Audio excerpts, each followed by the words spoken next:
Hello everyone, welcome to another Disney vs. Original work, and today I have a treat for you. Yes, a big one.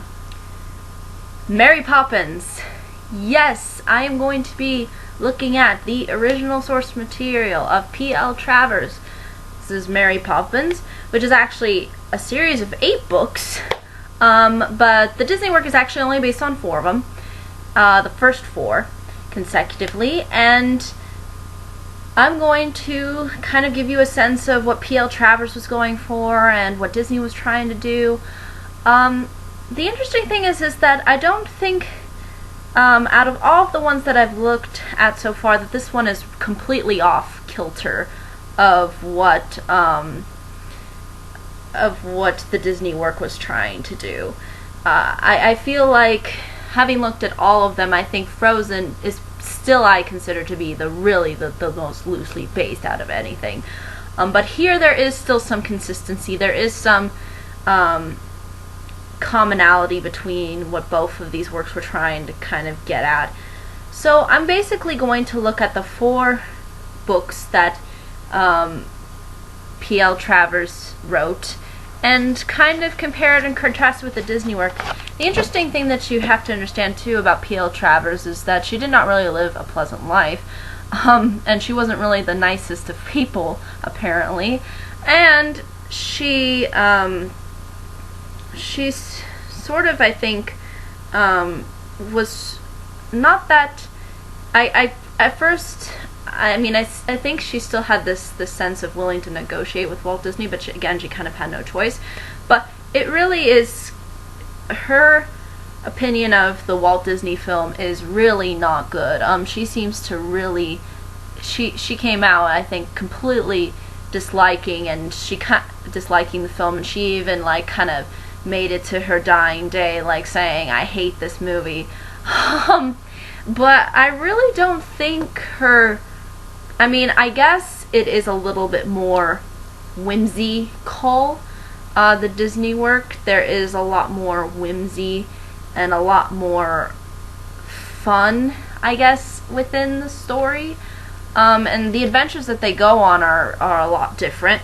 But I feel like they have a similar tone in that they're fairly lighthearted, but maybe I think it's more has to do with I think P.L. Travers' opinion really stemmed from the fact that they made Mary Poppins a little bit more lighthearted. They made her a little bit more smiley to the camera. They made her a little bit more, I guess, approachable. But again, there is still some parts where you see Mary Poppins and she's not all bubbly and giggly. She still has this kind of reserved, kind of serious side to her, and she wants to approach that serious side to the children, and I think with P.L. Travers, I guess it just wasn't enough. So I guess you could say too that the fact that there are a lot of different stories in the 4 books, because again, there is more source material, there is more time that can be given, whereas Mary Poppins just kind of condenses it all into a movie. So there are similar adventures, there are some adventures that are not the same, but I'll kind of try to break it down for you as concisely as I can. So starting off with the first book that came out, called Mary Poppins, which was done in 1934, and basically you already have a similar setup to the film. You have this family whose babysitter quits and says, "Screw it, I'm not dealing with these kids anymore, there's somebody else's problem," and then in comes Mary Poppins. So basically it is set up in that similar way where you have her show up and then she just goes on various adventures with the kids. The first the kinds of adventures that she goes on with them are just a lot more. There's a lot more adventures to the original work. For example, they do go to this man named Mr. Wig, where they have a tea party on the ceiling, and that's sort of similar to what Disney did with making making you laugh, and then you go up to the ceiling. from what I could research, it doesn't really explain as to how they get up onto the ceiling or not. And there is this emphasis too that Mary Poppins has these kinds of like or not really, I guess whimsical, but like magical powers that where she can do certain things. So it isn't really emphasized as to how they get up on the ceiling with this guy named Mr. Wig, but it is kind of, that story is kind of present, and it was there within the movie. So that's something that Disney, I think, tried to pull from.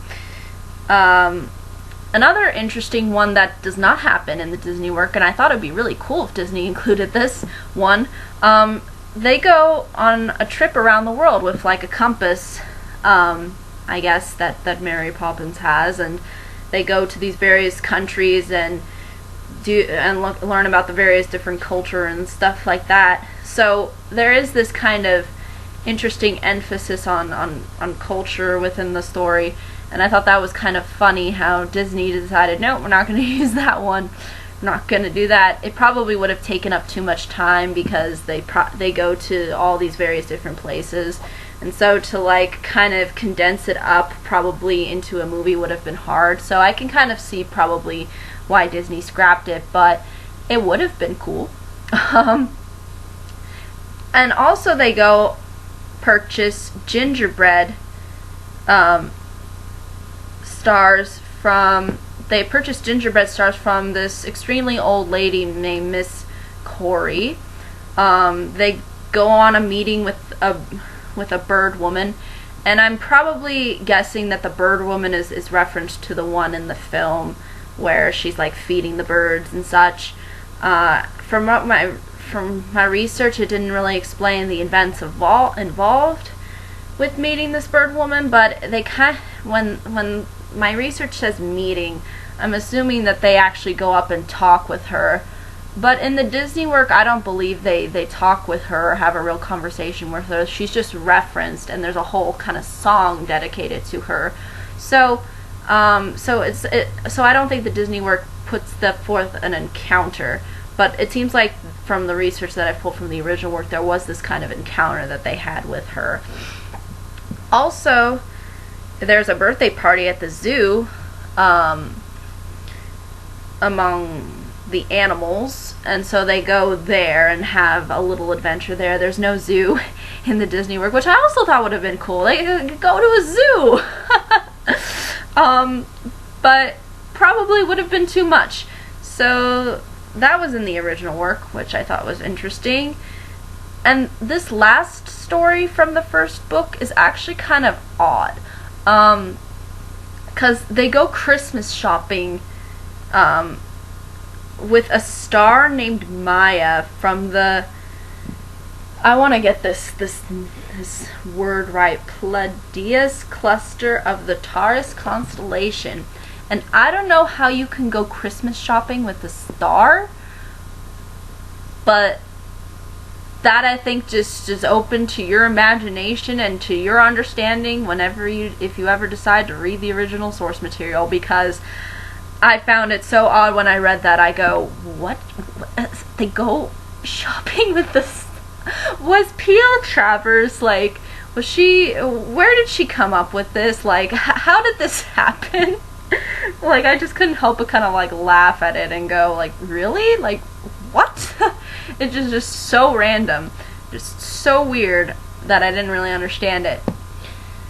But we do have the similar sort of wrap-up that we have in the Disney work where she leaves. But they do make this emphasis in the Disney work that she's leaving for good. Like, she's not going to come back to them. She's done her job. She's done whatever she needs to do. She's gone, and she's off to go and help other children. And I think that's sort of the emphasis that Disney was going with. But with this Mary Poppins, it's like, no, I can come back to you, you know. And basically, she comes back, and that's what the next book is called, Mary Poppins Comes Back, which was published in like 1935. And basically you kind of see the aftermath, which Disney did not go into because, again, she left. But basically Miss Banks sends the children to the park, and then Michael flies his kite up into the clouds, and then as the kite's coming down, so does Mary Poppins with the kite. And so this is how we see the incorporation of the song "Let's Go Fly a Kite." So yeah, that's kind of how Disney pulled itself from it, pulled this idea from it. But I guess the emphasis of the kite is different, because with the original work, it's about her sort of coming back to the children.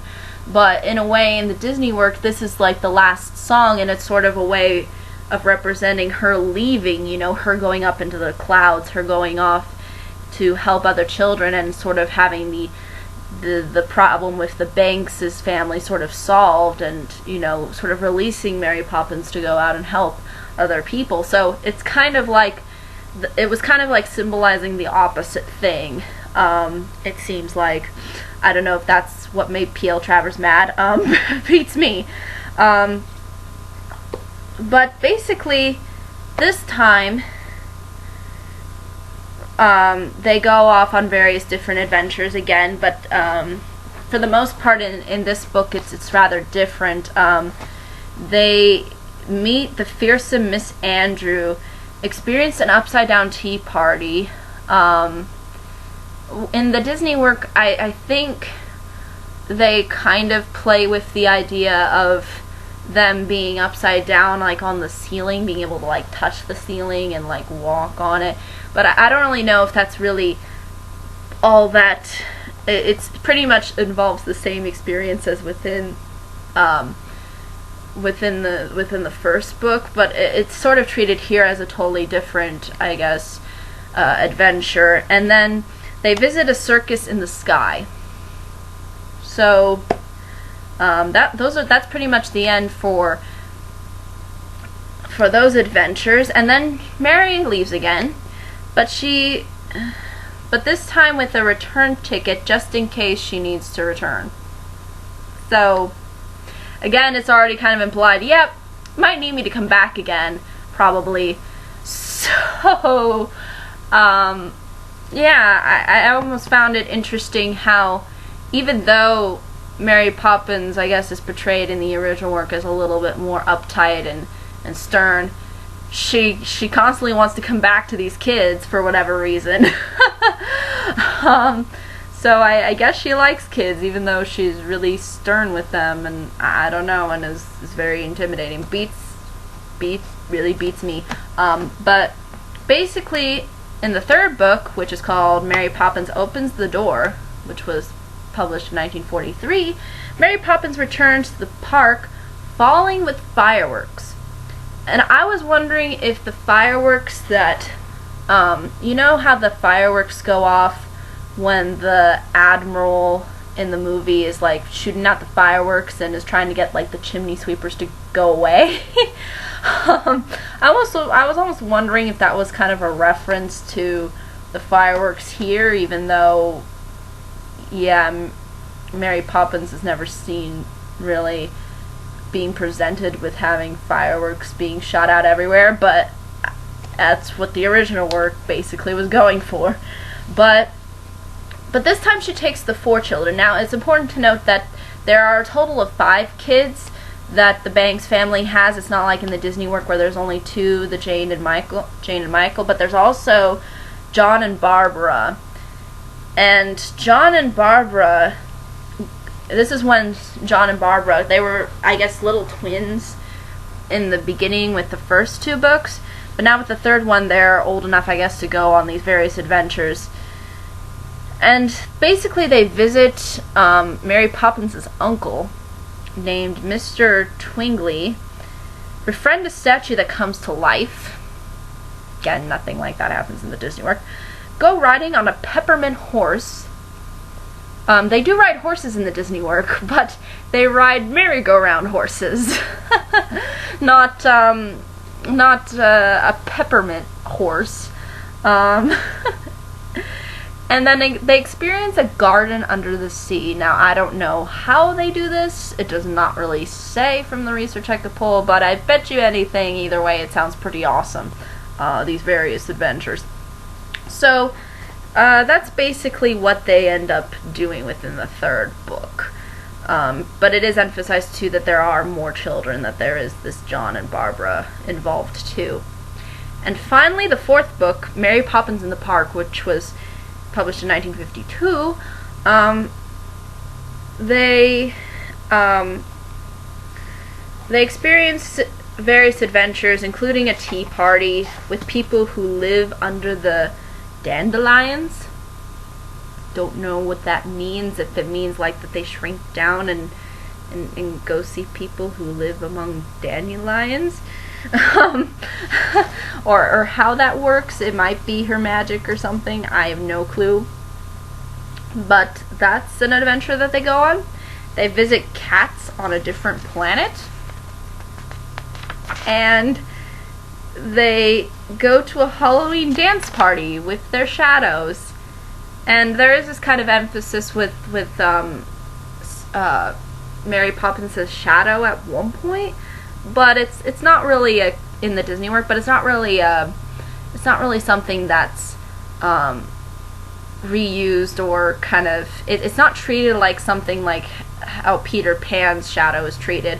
So I guess you could say that the original work has sort of different ways of expressing the various adventures, and also chronologically, the events that occur in the fourth book occurred during the second and third book. So it's kind of confusing in that way, but it's sort of like a continuation, but at the same time, you know, because you don't have it like in the third book where she leaves.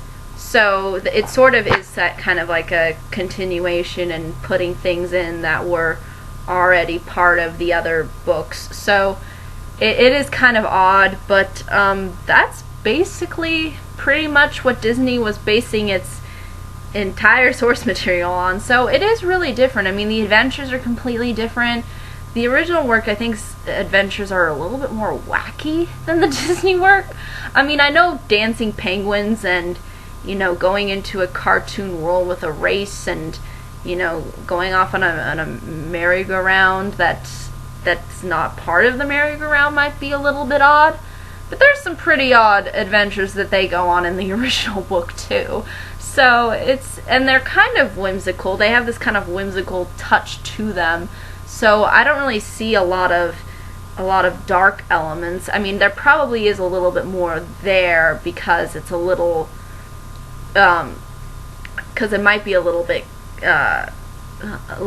might be a little bit more implied with Mary Poppins' character and the fact that she's more stern, that she would have maybe these adventures as not as upbeat, but it seems like for the most part they are really childlike in that they don't make a whole lot of sense. They're not really they're not really the most they're not really the most they're not the most, I guess, long drawn out adventures. It seems like a lot of the adventures are really short. It's kind of like a fairy tale where you have your beginning, your end, and then that's it. There's no adding on, and there's no.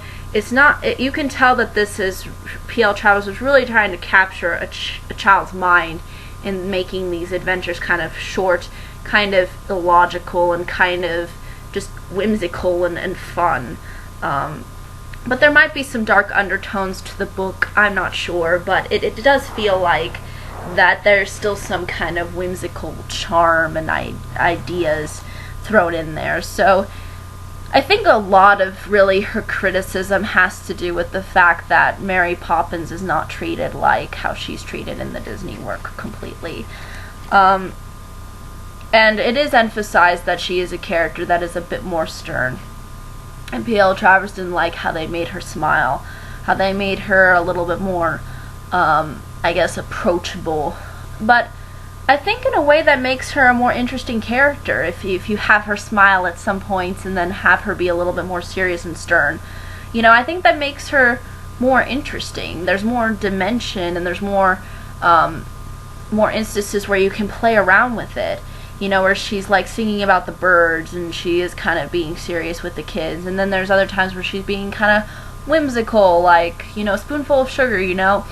And I think those kinds of things are good to have for children. I think it's good to be stern with them, but I think it's also good to have that kind of balance with them, and being friendly and optimistic and carrying yourself as really likable.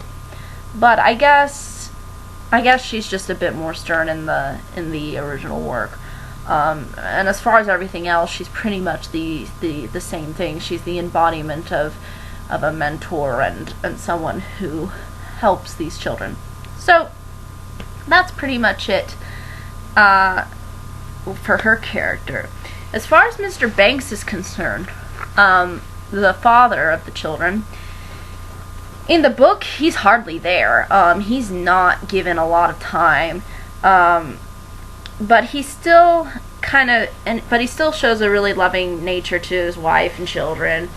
And there's also, I think, an emphasis in the book that he was traumatized by his really cruel nanny in the past, and that's what kind of has made him a little bit more maybe stern of a father. But it's funny because you think with like the Saving Mr. Banks movie that oh, there must be a lot to Mr. Banks' character within the original work. Really isn't, actually, surprisingly, because he's hardly in it. So it could be that P.L. Travers wanted to make it about him, but not really, because there's still the fact that there has to be a babysitter and that there has to be somebody who takes care of the children. So I don't really know what she was going for with having it be all about Mr. Banks when you don't even hardly put him in your books. I don't get that, but that's basically how he's kind of treated in the original work. But in the Disney work, he's given a lot more time. He's given a lot more development. A lot of the story really does center around him and the fact that, you know, he might lose his job, and he's really frustrated with life, and it's hard for him to identify with his children. So he's given a lot more, but in the original work he's hardly given anything, which kind of surprised me and took me a little bit aback. But Mrs. Banks in the books is also different too. She's a struggling mistress of the Banks household, and she's also easily intimidated by Mary Poppins, who treats her with a thickly veiled firmness. In the Disney work, Mrs. Banks is really put in on the back burner. The only thing that we have really from Miss Banks is the fact that she is part of the suffrage movement and that she wants to give women the rights to vote, and that's what's this is what makes her not be able to take care of her children. So we have a more kind of clear explanation in the Disney work, I feel, with her character than we do with the original work. And I find it odd because she doesn't really interact with Mary Poppins in the film. In the film, she's kind of there, but, you know, not there because she's off doing something else. And I almost wonder if she was even really, I don't even know if she might have shared a scene with Mary Poppins, but really it's centered on Mr. Banks. Mr. Banks has scenes with Mary Poppins, but never have I seen Mrs. Banks have a real scene with Mary Poppins where Mary Poppins treats her like you know, you're a bad mom or anything. So you don't really have that, and I think she kind of got pushed to the side. But in the original work, it seems like there's more of a presence to her, because it seems like, I guess, she can't take care of her kids for whatever reason. Maybe they're just a handful because there are 4, so I'm not sure. But that's basically how Mrs. Banks' character works. And now, again, the Banks children, there are 5. Annabelle joins the family midway through the second book, so just so you know, she's kind of, I almost want to say I don't think she goes off really on adventures, at least from the ones that the Disney work was trying to pull from. But John and Barbara do, and so do Jane and Michael. So, yeah, I don't know why. I think Disney thought maybe that it might be easier to have two children because you can really work with them and you can really kind of develop them, and you know, it's a lot easier to handle two children than it is to handle four children, which I think is very reasonable in movie terms and also real life terms. But at the same time, I think they chose that because, again, they don't go off on adventures until like the third or second, I think it's the third book. So it almost made no sense for Disney to suddenly decide, yeah, let's include these two characters who weren't really here but now are here. So I guess it makes sense that they wouldn't do this. So I think that's really all I can say about the Banks children. Bird in the books is someone who likes to draw pictures on the pavement, similar to in the Disney work how you'll see him drawing pictures on the pavement with chalk. And then, but when it rains, he sells matches, and then is thus known as the matchman. But he really doesn't play a really big role with the kids. He and Mary Poppins go out together, and it is emphasized too that it is sort of a friendship, I guess. And it's not romantic, but I find that weird. Like, you wouldn't bring the kids along to be with Bert too. I don't know. It's weird. But basically, in the Disney work, I like how he plays a more prominent role. He's very likable too. Even though some people complain that Dick Van Dyke's accent's not really that great. But he does seem to be a part of the adventures more, and he's given more of a presence. But in the book, he's sort of treated as, yeah, he's Mary Poppins' friend, the end. There's nothing more to him. Now, the next character, Miss Lark, lives next door, and usually appears pretty much throughout the books. And she's usually appalled by the magical antics of Mary Poppins, and she's kind of like freaked out about it. But she only is given a very minute role in the film. She's not really an important character, really. But we do have Admiral Bloom, who's also in both, and his emphasized too that he is a formal naval officer. But in the film, he fires cannons to mark the time, which is kind of funny and amusing with how everybody has to like prepare themselves before he goes off and fires his cannons. But it is emphasized that the original work has this character too. And the funny thing is that there's actually 3 servants in the original work. You have Ellen, Miss Brill, and Robertson Alley. And basically Ellen's the maid that loves the children, but she hates having to look after them when there's no nanny because she's the maid. She's supposed to do cleaning and stuff, so I guess the kids are sort of like a distraction. And Miss Brill is the cook. I think she's also emphasized too as the one who cooks in the Disney work.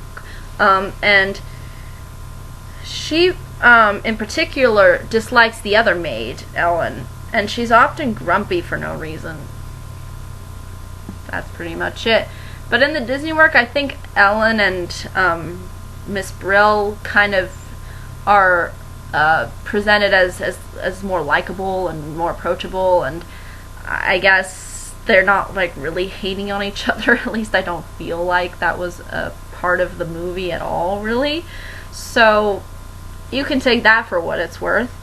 But in the original work, they added this Robert Alley character who is a jack of all trades, apparently, and he's basically a young boy, like mid-teens, and he's very lazy and he's forgetful, and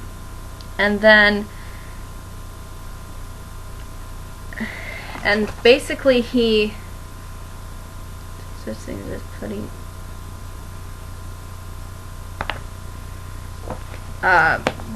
he basically just puts on little pranks, I think, like on Mr. Banks, and he kind of is just like the rapscallion of the whole bunch group. all these characters, he's just kind of like the one who causes trouble all the time, and that's kind of his purpose throughout the story. But that's pretty much all he serves. In the Disney work, there is no Robert Alley, and I guess I can understand why Disney would pull him out, because if he's not really contributing all that much but being a bother, excuse me, then why include him? So that's basically it as far as characters and as far as plot's concerned. So not only did P.L. Travers not really want to have her story be like adapted in any way, I guess especially from Walt Disney, she came out also really disliking this film and really disliking the Disney work, really disliking what they did. And actually looking at it now, I can understand that, yeah, as an author, you want everything to be put into your film, you want everything to represent what you created. But the thing is you can't have it that way. When there's other people involved within a source material, with a piece of art, it's going to change. You know, like, the way I draw something will never be like how Da Vinci drew it. And it's the same with film, and it's the same with books. I could see why a lot of the times Disney had to pull some of these stories out and not include them. I could understand why they would make Mary Poppins a little bit more whimsical. I could understand why they would want to give someone like Mr. Banks maybe a more prominent role in the book, in the story, than what the books did, because the books are more like television episodes in that, you know, she comes and she leaves and she's kind of there for their family. And the emphasis, I think, in the Disney work is that she's not there for just their family, but she is there for families and for different people, and one of them happens to be this Banks family. So I feel like that there's these kinds of different